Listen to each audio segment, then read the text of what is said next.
There are plenty of ways that filmmakers and studios curb the content of their work to appeal to as large an audience as possible. Regardless, there are still some theaters that choose not to show certain films for a variety of reasons, whether they be moral, fiscal, or logistical. Here are just a few examples of times theaters backed out from showing a film.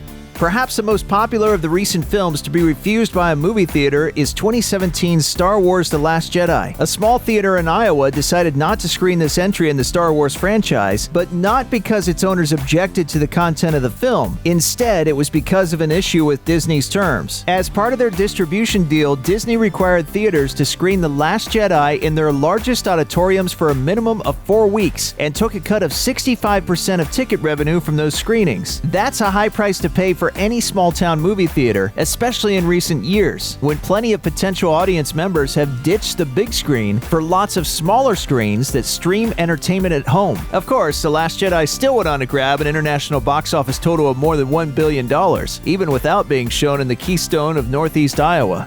Not all theater cancellations are the product of intercompany conflict. Some are a matter of public safety. The 2014 comedy The Interview, directed and produced by Seth Rogen and Evan Goldberg, was the subject of some headline-grabbing controversy because its plot is centered around the assassination of Kim Jong-un, the current real-life supreme leader of North Korea. When word got out about the movie's premise, a group of hackers calling themselves the Guardians of Peace threatened that tragedy would befall any theater that screened the film, causing Rogen and actor James Franco to cancel publicity appearances.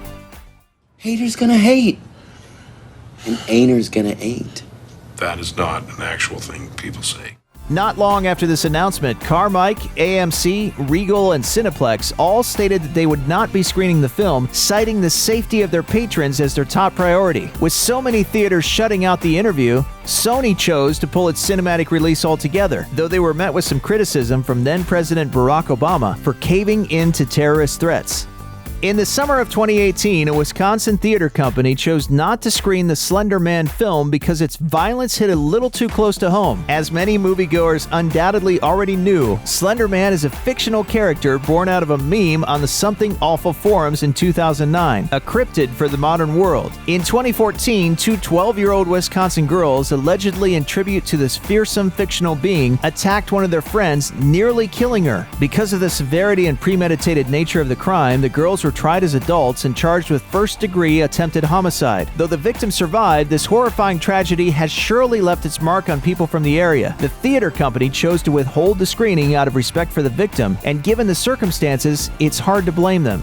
Some film controversies are not as life-threatening as terrorist attacks, but still manage to keep some movies out of theaters. Such is the case of a drive-in theater in Alabama that refused to show the live-action version of Disney's Beauty and the Beast after the director revealed that the character LeFou, Gaston's lackey, is gay.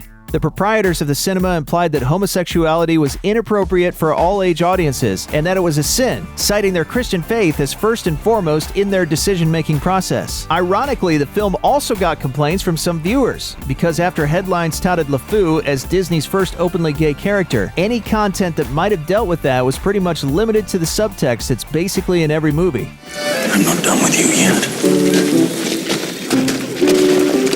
Me neither. Whether or not LeFou can be considered an example of decent gay representation, it is unfortunate that this theater chose to discriminate based on the sexuality of a fictional character and send a clear message to their patrons about who they do and do not approve of in their establishment. Perhaps unsurprisingly, since this story was covered by national news outlets, the theater has since changed management. Religious fervor has always been a cause for controversy in art and media, and you can see a pretty clear example of how with Monty Python's religious satire, Life of Brian. By what name are you calling him? Brian! We worship you, O Brian, who are Lord over us all.